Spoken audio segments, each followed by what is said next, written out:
Seja bem-vindo a mais um estudo 1189. Continuamos no livro de Atos e hoje nós vamos ler Atos capítulo 7, o discurso de Estevão no Sinédrio. Mas antes vamos orar. Pai, mais uma vez estamos aqui e nós queremos nos debruçar sobre a Tua palavra, sobre a Tua mensagem, a Tua instrução, e queremos que o Teu Espírito Santo que habita em nós molde as nossas emoções, os nossos pensamentos, o nosso coração, para que nos tornemos filhos cada vez mais obedientes àquilo que o Senhor nos deixou como instrução. Fica conosco e revela a Tua palavra mais uma vez aos nossos corações, em nome de Jesus. Amém.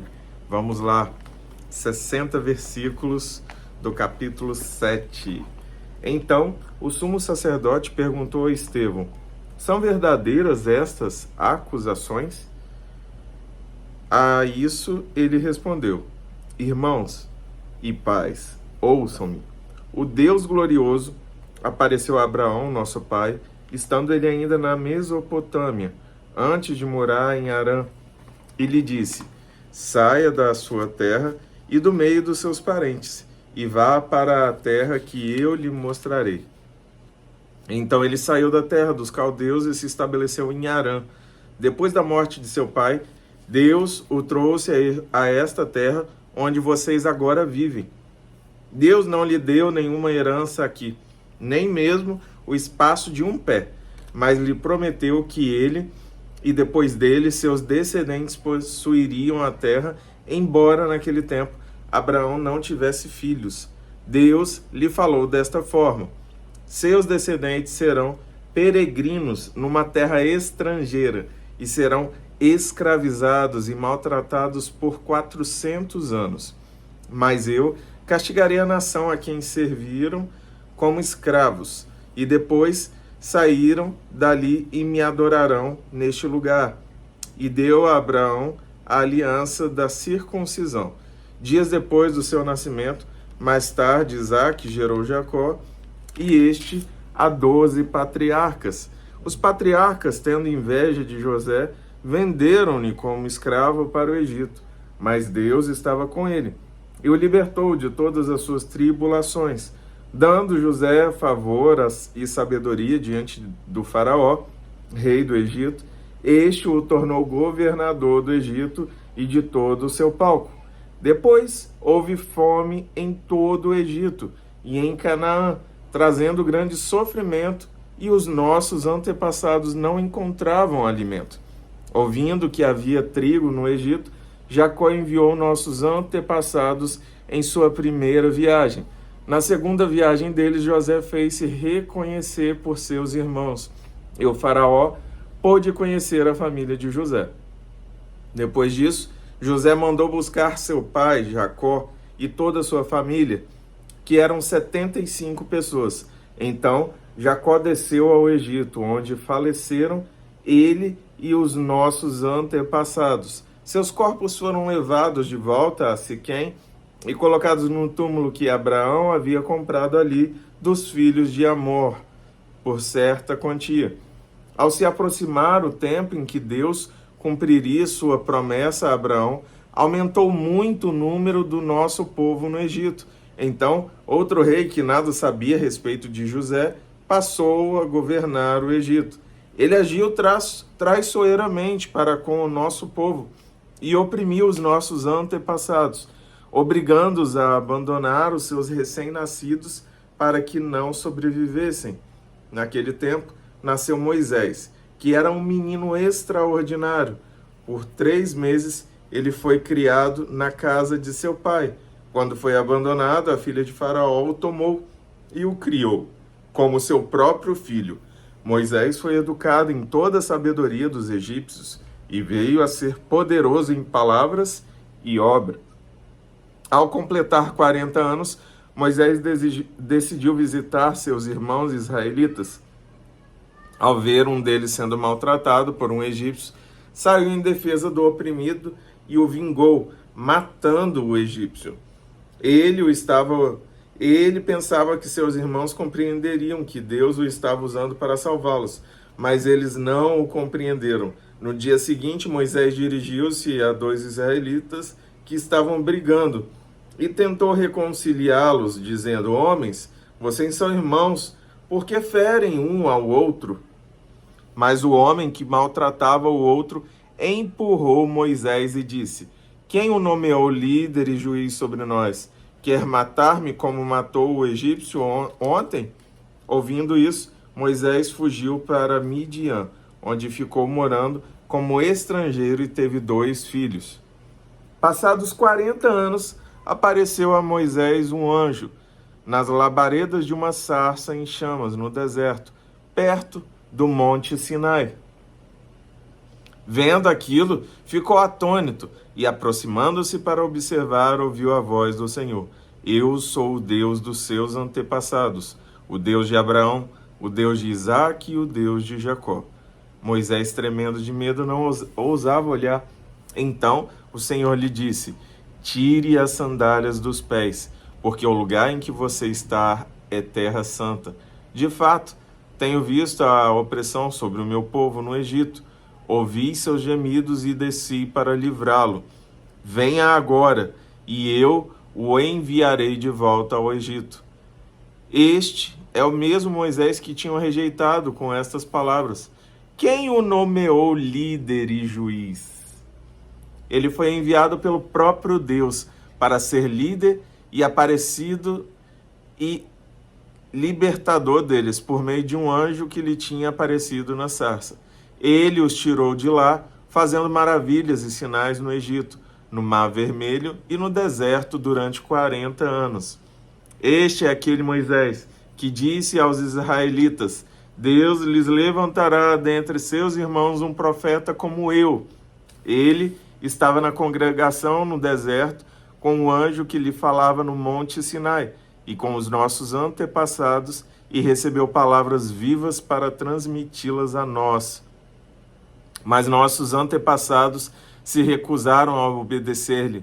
Ao contrário, rejeitaram-no e em seu coração voltaram para o Egito. Disseram a Arão: Faça para nós deuses que nos conduzam, pois esse Moisés que nos tirou do Egito não sabemos o que lhe aconteceu. Naquela ocasião, fizeram um ídolo em forma de bezerro, trouxeram-lhe sacrifícios e fizeram uma celebração em honra ao que suas mãos tinham feito. Mas Deus afastou-se deles e os entregou à adoração dos astros, conforme o que foi escrito no livro dos profetas. Foi a mim que vocês apresentaram sacrifícios e ofertas durante os 40 anos no deserto, ó nação de Israel. Ao invés disso, levantaram um santuário de Moloque e a estrela do seu deus Refã, ídolos que vocês fizeram para adorar. Portanto, eu os enviarei para o exílio, para além da Babilônia. No deserto os nossos antepassados tinham um tabernáculo da aliança, que fora feito segundo a ordem de Deus a Moisés, de acordo com o modelo que ele tinha visto. Tendo recebido o tabernáculo, nossos antepassados o levaram sob a liderança de Josué. Quando tomaram a terra das nações que Deus expulsou de diante deles, esse tabernáculo permaneceu nesta terra até a época de Davi, que encontrou graça de Deus e pediu que ele lhe permitisse providenciar uma habitação para Deus, o Deus de Jacó. Mas foi Salomão quem lhe construiu a casa. Todavia, o Altíssimo não habita em casas feitas por homens, como diz o profeta.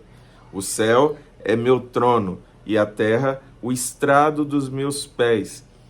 Que espécie de casa vocês me edificarão, diz o Senhor? Onde seria meu lugar de descanso? Não foram as minhas mãos que fizeram todas essas coisas? Povo rebelde, obstinado de coração e de ouvidos, vocês são iguais aos meus antepassados. Sempre resistem ao Espírito Santo. Qual dos profetas os seus antepassados não perseguiram? Eles mataram aqueles que produziam a vinda do justo, de quem agora vocês se tornaram traidores e assassinos.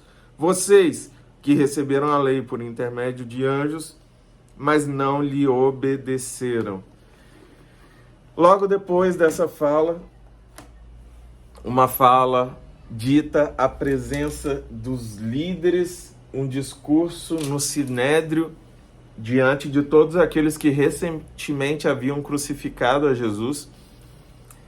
Estevão traça toda a história do povo de Israel, bem como toda a instrução que Deus havia dado, bem como profecias e muita estruturação, muito embasamento histórico para dizer que aqueles homens estavam repetindo o ato e os erros de homens do passado, agindo de forma injusta.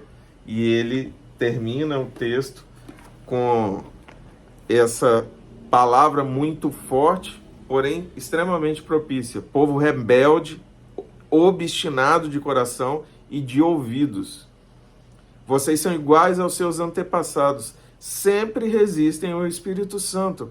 Qual dos profetas os seus antepassados não perseguiram? Eles mataram aqueles que prediziam a vinda do justo, de quem agora vocês se tornaram traidores e assassinos. Vocês que receberam a lei por intermédio de anjos, mas não lhe obedeceram.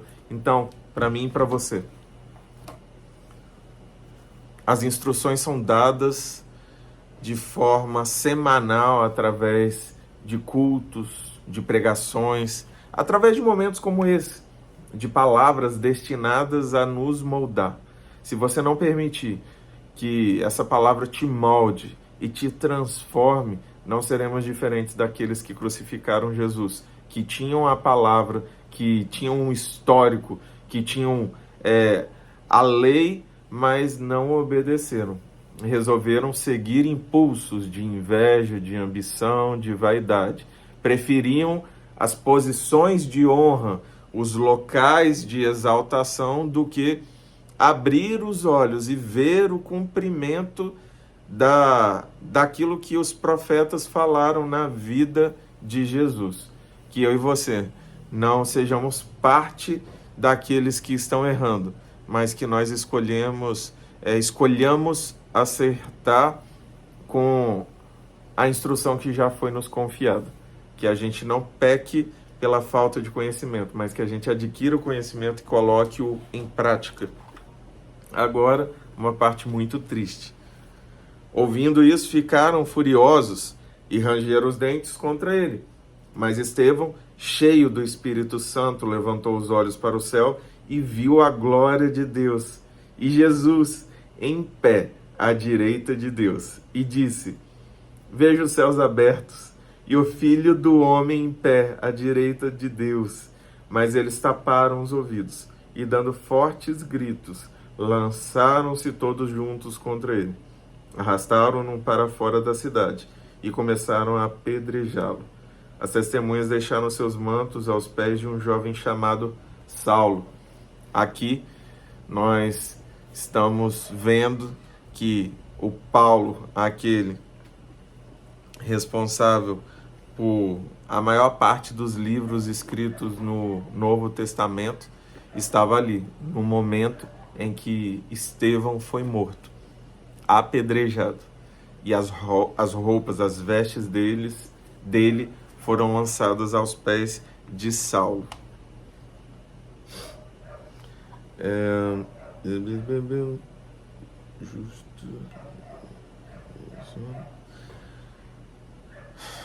Enquanto apedrejavam Estevão, este orava: Senhor Jesus, recebe o meu espírito. Então caiu de joelhos e bradou: Senhor, não os consideres culpados deste pecado. E tendo dito isso, adormeceu. Eu acho lindo porque a mesma atitude, e Saulo estava ali, consentindo na morte de Estevão. Aqui fica óbvio que ele participou desse momento muito triste.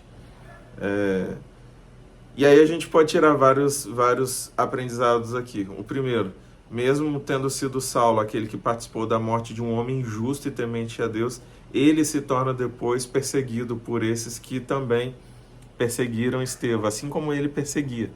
Então, ainda é tempo de mudar quando nós temos vida, que nós busquemos moldar a nossa mente, o nosso coração, a palavra do Senhor. E a outra parte que eu acho muito linda: Senhor, não os consideres culpados deste pecado. Assim como Jesus, na cruz, em seus últimos fôlegos, ele orou por aqueles que estavam o crucificando e pediu ao Pai que não recaísse sobre eles aquela atitude. Estevão tem essa mesma atitude, se preocupa com o próximo. Que nós possamos amar ao próximo tanto quanto Estevão amava, tanto quanto Jesus, porque tudo que fazemos em algum momento vai alcançar a vida de alguém. Que alcance de forma positiva, de forma a abençoar, e que você seja transbordante nas bênçãos do Senhor. Em nome de Jesus, Deus abençoe.